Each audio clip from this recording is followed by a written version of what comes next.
Nah, selanjutnya, Bapak ini kan sekarang menjadi pengajar dosen di bidang keyboarding skill ya, Pak.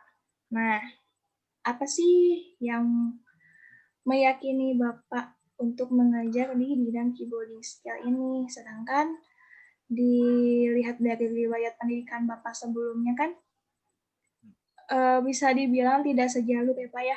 Nah, gimana tuh, Pak?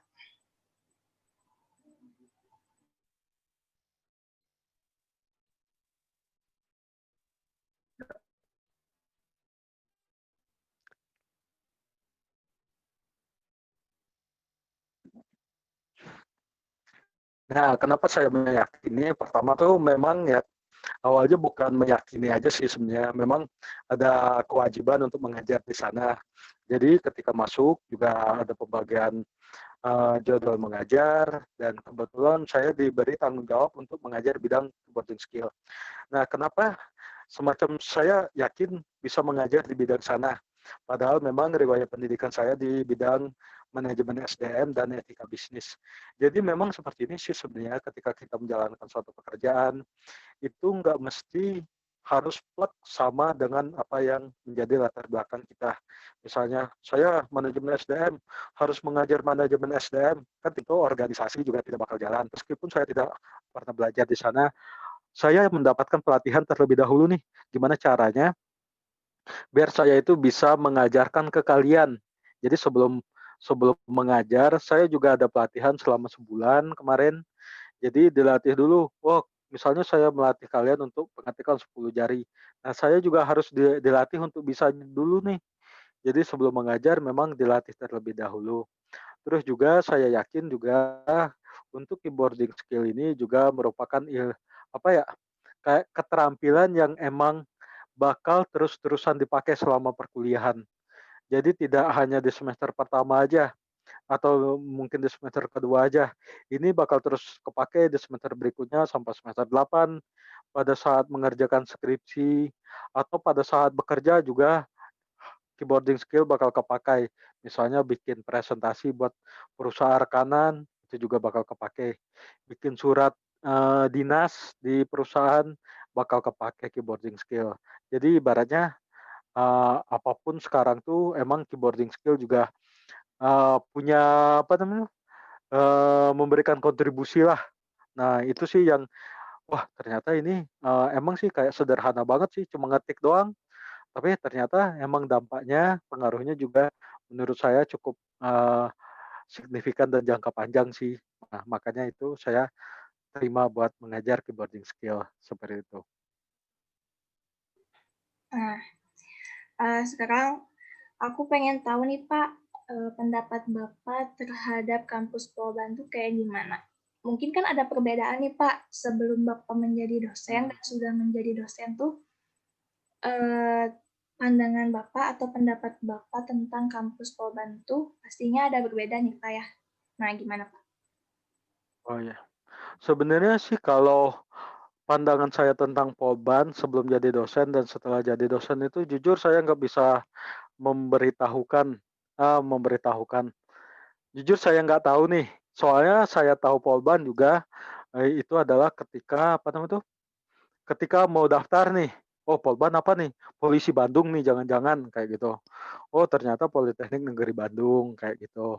Nah tapi menurut saya setelah saya bergabung setahun lebih di Polban, overall Polban itu cukup bagus ya. Jadi seperti ini misalnya proses pelaksanaan perkuliahan itu sudah sangat bagus. Jadi antara mata kuliah yang diajarkan dengan kebutuhan di industri juga sudah sesuai, sudah sebagian besar sesuai karena memang saya basisnya juga dari industri, 2 tahun lebih saya kerja di industri dan menurut saya yang diajarkan di Polban itu cukup relevan dengan, dunia kerja. Terus juga berdasarkan terus juga dari dosennya juga cukup bagus ya. Jadi sistem wali kelas yang diterapkan di Polban itu punya apa ya, kayak orang tua asuh ketika dia di kampus. Jadi diperhatiin banget ketika saya kuliah dulu, saya memang ada dosen pembimbing akademik dan itu biasanya kita hanya berinteraksi ketika mau semesteran aja, ketika mau semester baru. Jadi ketika mengisi KRS. Nah, kalau di Polban, kamu coba aja nggak masuk 3 hari berturut-turut tanpa keterangan, pasti dicari-cariin sama wali kelas. Terus juga seandainya nih, kamu bikin tugas akhir, skrip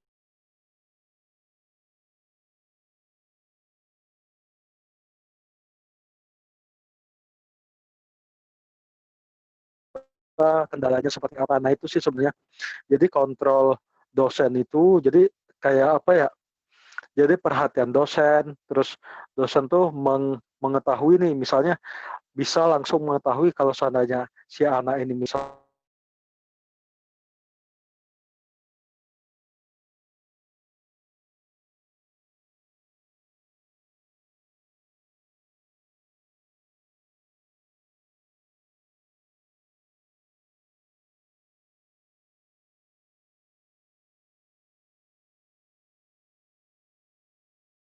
masuk satu semester, mau dari sistem pendidikan, terus dari sistem apa namanya tuh, pendampingan dosen ke mahasiswanya juga itu jauh banget. Terus juga keterserapan industri juga seperti tadi. Jadi memang pelajaran mata kuliah yang diajarkan di Polban itu sedikit banyak diterapkan apa dapat diterapkan di industri nanti ketika mahasiswanya sudah bekerja. Itu sih menurut saya. Jadi Polban tuh lumayan udah bagus tuh dari faktor itu. Nah, sekarang Pak kan Polban itu kan sekolah vokasi ya Pak. Gimana Yap. tentunya pasti banyak, kalau bisa dibilang mah SMK-nya gitu ya. Pastinya banyak praktek kayak gitu. Nah, sekarang ini kan lagi musim daring ya Pak. Sistem pendidikan sekarang itu melalui sistem Ya. daring. Nah, menurut Bapak gimana nih dari sistem daring ini yang diterapkan terutama di politeknik kan? Politeknik itu pastinya Ya. bakal sulit gitu kalau untuk masalah praktek Nah, dan lain-lain secara daring. Gimana Pak? nah emang sih sebenarnya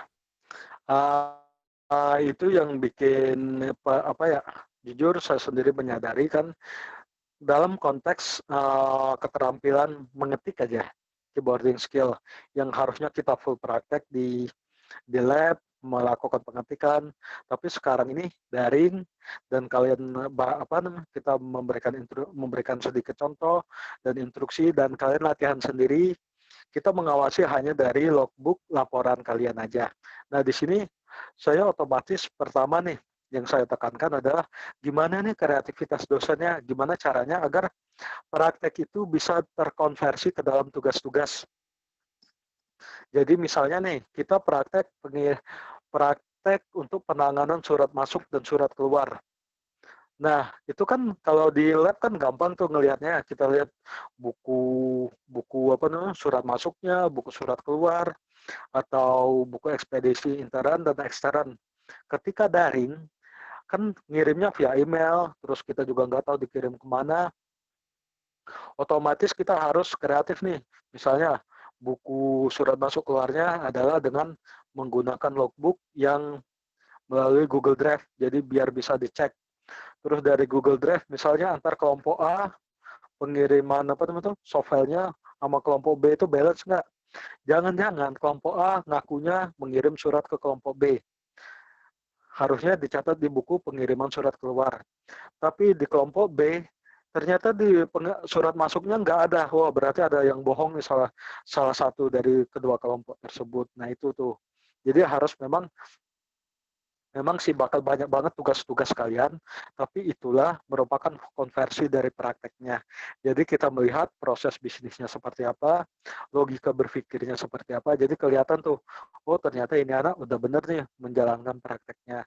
Terus juga harus ada kesadaran juga dari mahasiswanya, jangan sampai nih, misalnya di konteks pengetikan, kita udah kasih mereka contoh, A, misalnya A itu harus jadi apa, B apa, bla bla bla bla. Terus kita kasih video tentang ibaratnya ergonomiknya seperti apa. Terus juga kita kasih latihan-latihannya, terus dari modulnya. Ternyata itu cuma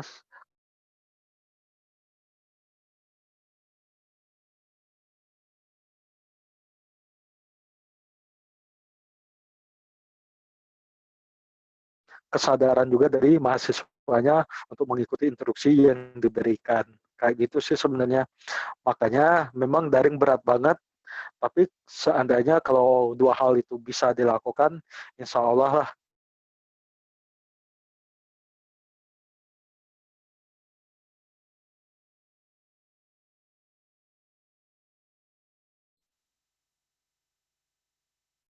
Ya, Resa, udah. Oh iya Pak. Nah, dari ini pertanyaan terakhir nih Pak.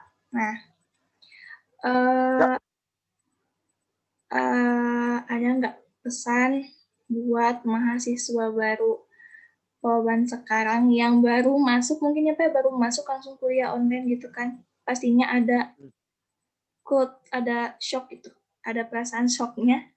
Terus ya jelas. mungkin tips and triknya biar kuliah daring ini nggak terlalu membosankan mungkin Pak, oleh tugas yang Hmm. banyak mungkin. Nah, gimana Pak? Nah, itu sih sebenarnya gimana ya kalau kalau di luring kan kalau seandainya bosan nguap bla bla bla itu bisa langsung ditegur dan misalnya ada apa ada jok-jok gitu. Nah, ketika kuliah daring juga ada apa ice breaking juga terkadang juga nggak terlalu efektif kan ya. Buat tips-tipsnya ya paling ya anggap aja pandemi ini juga akan segera berakhir insya Allah. Jadi kalian bakal ngerasain nih kuliah yang sesungguhnya itu seperti apa. Dan jangan dikira uh, kuliah luring sama daring itu lebih beratan daring, jangan dikira sama-sama berat loh. Ya, jadi sama-sama berat dan kalian juga ngerasa aduh kayaknya enakan kuliah kuliah apa tatap muka langsung. Ya enakan, tapi untuk mata kuliah itu tetap karena memang kita mempertahankan untuk capaiannya harus tercapai, bakal tetap sama-sama beratnya dan yakin aja ketika kalian harus maksimal aja, mau daring, mau luring, tetap intinya tetap harus maksimal dalam menjalankan. Terus juga kalau seandainya misalnya tugas-tugasnya berat, mungkin bisa dinego nih ke dosennya.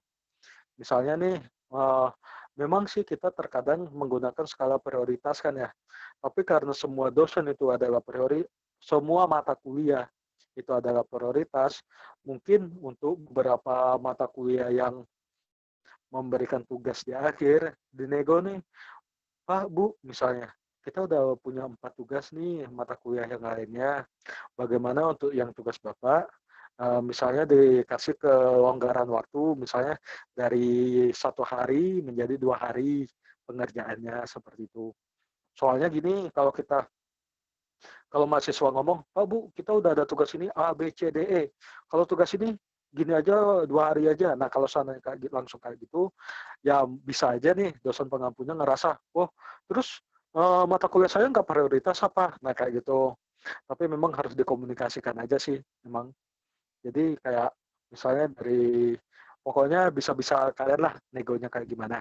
Seperti itu ya, kalau terkait beratnya kuliah daring apa luring. Terus juga ini berlaku nggak cuma di Polban, semua universitas. Jadi seandainya kalian kepikiran pun, alah Polban kayak gini nih, pindah aja.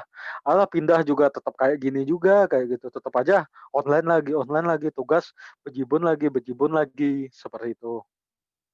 Itu aja sih.